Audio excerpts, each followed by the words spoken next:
stocks bounce powered up by large caps after the sharp decline on Friday. Metals and financials are the big gainers, while industrials lag. ICICI Bank beats estimates and sees credit quality improve, as do Bank of Baroda and Shriram Finance. But IDFC First Bank and Bandhan Bank with MFI exposure see stress rise in their books. Indigo Airlines owner Interglobe Aviation posts a loss after 7 quarters of a profit, triggering a sharp sell-off in the stock. Higher fuel prices, rising rental and maintenance costs, along with a number of grounded planes, cause a dent. RBI Governor Shaktikanta Das tells CNBC-TV18 in an exclusive interview that festive demand has been weak, but rural demand has picked up after a hiatus, and several high-frequency indicators show the economy is doing well. Oil sees a sharp decline after Israel limits attack on Iran to certain defense sites, and Iran reports little damage from the assault.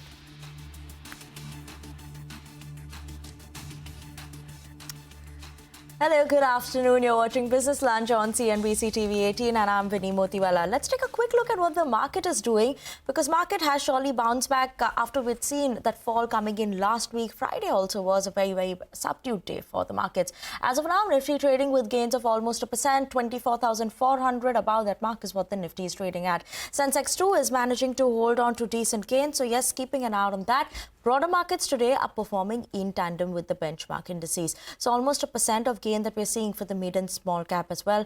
Not much of a sharper up move that we normally see coming in for the broader markets today, but still 1% of gain in the mid and small cap. Let's talk about the sectoral gainers and what is managing to hold on to good gains as well. Today we have the banking side, financial, especially PSU banks, that's managing to hold on to good gains, and Nifty Metal, that's another sector that's managing to hold on to gains. Specifically, let's look at some of the stocks that are trading on the higher side today. We have Sirma, Bandhan Bank as well as Uja Cement that are surging in trade. Sirma specifically on the back of its numbers, similarly for Bandhan Bank. Uja Cement also is seeing good traction with some bit of a volume there. On the other side, on flip side, we have Interglobe Aviation that's under pressure, obviously because the company reported a loss in Q2, a very sharp loss of 988 crores. Cholamandalam Finance as well as Credit Access too are under pressure today, all of them falling between around that 4 to 6% range. So clear pressure coming in on these names as well. So yes, some stocks reacting, most of the stocks reacting to their earnings and news flow coming in there. Like you can see, we have Uja Cement also that's flashing, that came out with its numbers as of now. Sales volume coming at 8.7 metric tons, so keep an eye on that. EBITDA per ton has seen an increase on a quarter-on-quarter basis of 13%. As of now, the stock has spiked up, trading at the day's highest point. That's Uja Cement, but we'll get you more details on that. Before we go to Uja Cement, let's actually talk about a CNBC TV exclusive. The RBI Governor Shaktikanta Das has ranked as the top central banker by the US-based Global Financial Magazine, and my colleague Malvika Jain met with him in Washington, D.C., and the governor sounded optimistic on the growth. He said that while the festive season demand paints a mixed picture, the economy is doing well, with positive outweighing the negatives in the economy, and the governor is also confident that the rural demand revival on the back of good Rabi crop. Listen in to what more he had to say. You see, I don't want to, I'm not in the game of one-upmanship. Sure. But last year, in all seriousness, when we projected higher growth, I think the opinion outside was that RBI was being too optimistic. But ultimately, the growth number which came was even higher than what we had projected. Today, as I'm talking to you, in all seriousness, you see, there are some mixed signals. The festival season, the first quarter, the growth rate was lower than what we had expected. Second quarter numbers will come only at the end of November. Second quarter also, there was some unseasonal rains in the month of August, etc. Some activities got affected. But even in the festive season, there is some narrative that perhaps the sales figures and certain things have slowed down. But what I would like to emphasize is that there are mixed signals. There are pluses, there are some positives, there are some negatives. But I think the positives significantly outweigh the negatives. The so-called, I'll just complete.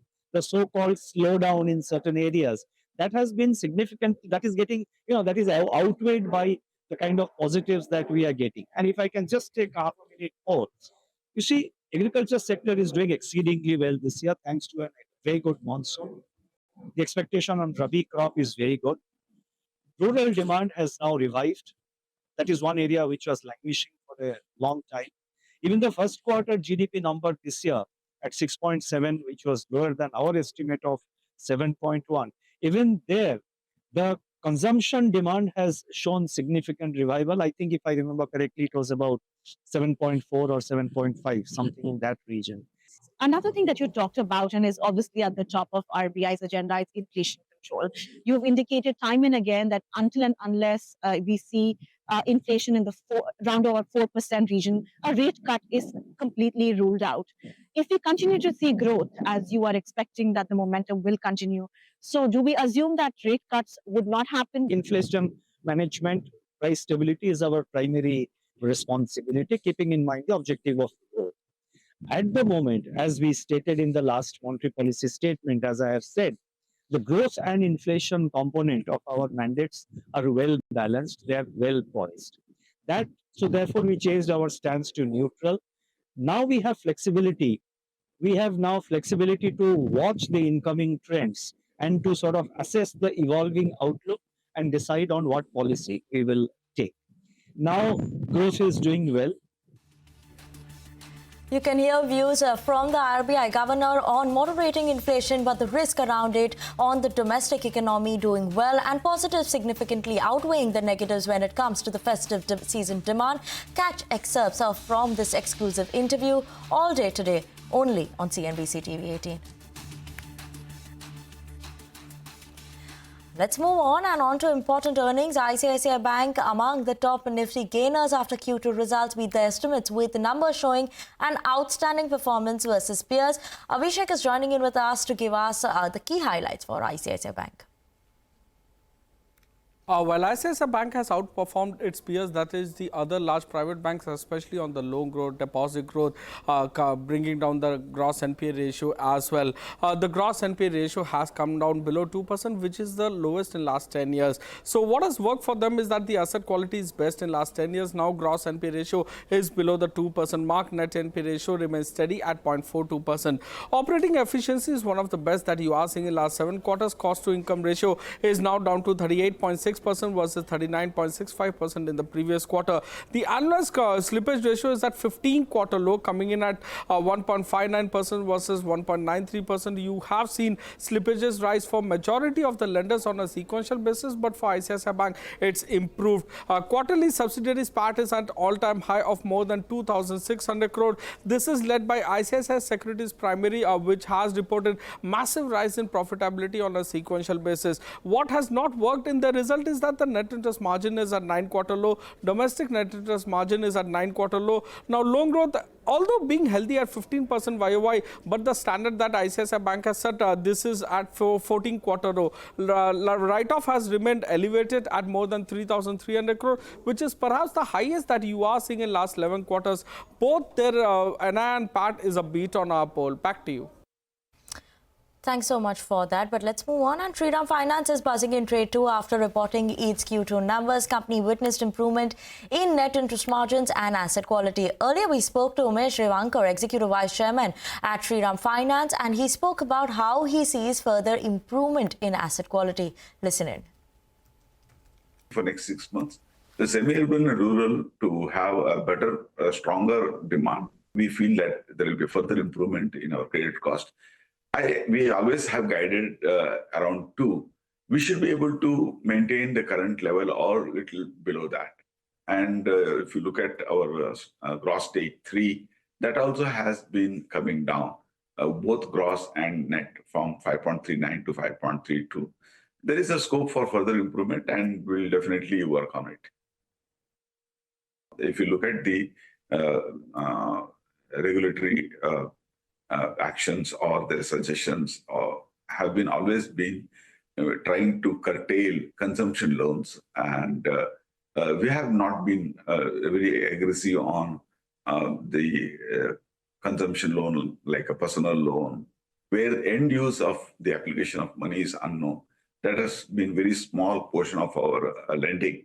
Therefore, we don't really see any such specific to Shriram. Okay, and let's move on to earnings that were just reported. We had Uja Cement just reporting its numbers short while ago. Seems like a beat versus estimates that come in. But Nigel is joining with us to give us the 5-minute on the numbers. Nigel, take it away. Well, the numbers actually look very, very strong, but we'll require further clarity as to how come they come out with such strong numbers. Now, on the volume front itself, it's up close to around 14.5%. So there's a big volume beat. We were working with numbers in the vicinity of around 8.1, 8.2 million tons. Odd, it's coming at around 8.7 million tons. So that's a massive beat. And when you're reporting such a big growth in terms of volumes, they've got a benefit on cost as well. Power and fuel cost is down by close to around 17% when you're having volume growth of close to around 15%. So on a per ton basis, power and fuel costs actually are down by close to around 27% on a year-on-year basis. So big benefit is coming out there. Even on the other expenditure, you have your volumes that are up by close to around 15%, but the other expenditure actually has gone up by only around 2%. So on a per ton basis, that's down by close to around 11%. So two big factors have played out here. One is the volumes have come higher than estimated, which is very, very good news. But we'll have to see how much of this is because of the master supply agreement that they have with ACC as well as with Sanghi. So that's going to be important. What is the group number, and how much of it is standalone Ambuja? And the other factors, they have the benefit of operating leverage. That's why none of these costs have gone up as much as the top line growth, which explains why the EBITDA per ton actually has come in much, much better than what anyone on the street was working with. We'll have to wait by for further clarity, I would say. But otherwise, prima facie, these numbers look absolutely blockbuster on a standalone basis. The EBITDA per ton as well has come in extremely strong at around 681 rupees per ton. No one on the street was working with a number like this. So a thumbs up coming from Uja Cement, but I'll have to reiterate that we'll require some more clarity on these numbers because they appear too good to be true for now. Okay, appears too good to be true, but as of now, the stock is also trading at the day's highest point. We'll wait out for more clarity, like Nigel was mentioning. But on that note, we're going to take a short break. Don't go anywhere. We'll be back with more news and updates after the break.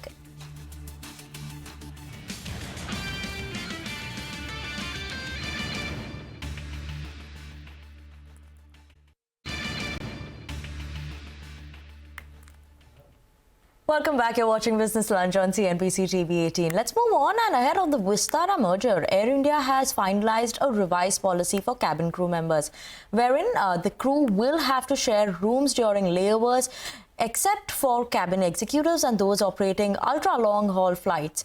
More on this story. Let's go across to Danish, who's standing by to tell us that.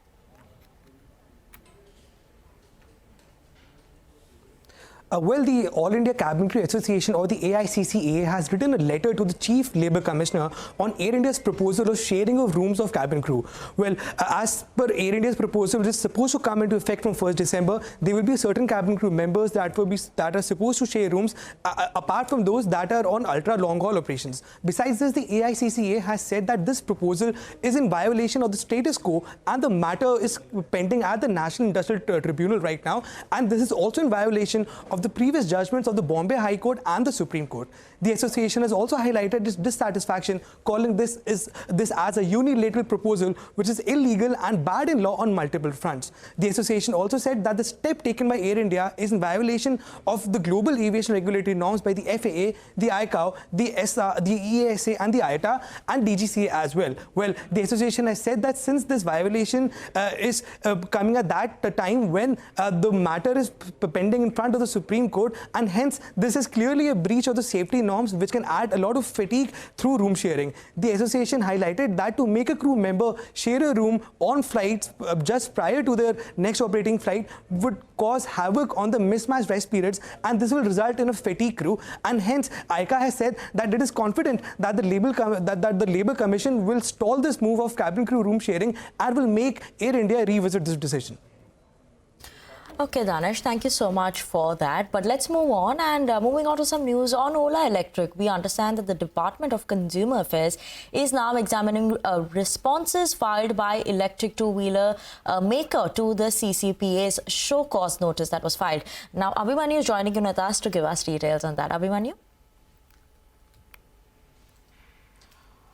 Well, government sources have indicated that the CCPA is currently examining those replies critically, and also several complaints which already have been filed before the National Consumer Helpline are also being examined by the Department of Consumer Affairs. Also, the actions of several other EV OEMs are also under consideration, and there are several sectors, around 10 sectors, including the EV sector, which are being looked at for major complaints. Market surveillance is being conducted against customer grievances in the EV sector, which is currently at an inquiry stage. Also, the CCPA is analyzing customer complaints against another EV OEM and is considering sending a notice to another company. And CCPA will determine the correctness of the response after examining individual complaints, even as Ola Electric till now has submitted in its reply to the show cause notice that over 99% of consumer complaints which were forwarded to it by the CCPA had already been resolved. It clearly remains to be seen how the situation is going to pan out,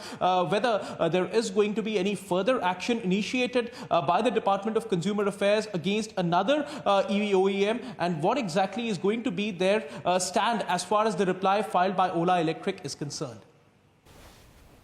Okay, thank you so much for that. But on that note, we're going to slip into a very short break. Don't go anywhere, because after the break, we'll talk about Prime Minister Narendra Modi, who jointly inaugurated the Tata Aircraft Complex with the Spanish counterpart in Vadodara today.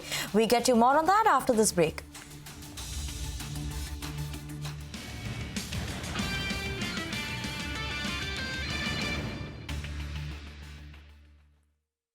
I accept your nomination. We're going to win Arizona. We're going to defeat Kamala Harris.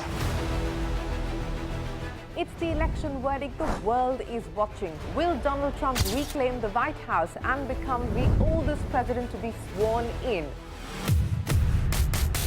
How will this US election impact global trade and inflation? Will Kamala Harris make history, becoming the first woman president of the United States of America? How will the next US president deal with geopolitical volatility? What next for the India-US relationship, the most defining partnership of the 21st century? What's CNBC-TV18 for the best newsmakers and the sharpest analysis? We bring you all the action live right here on CNBC-TV18.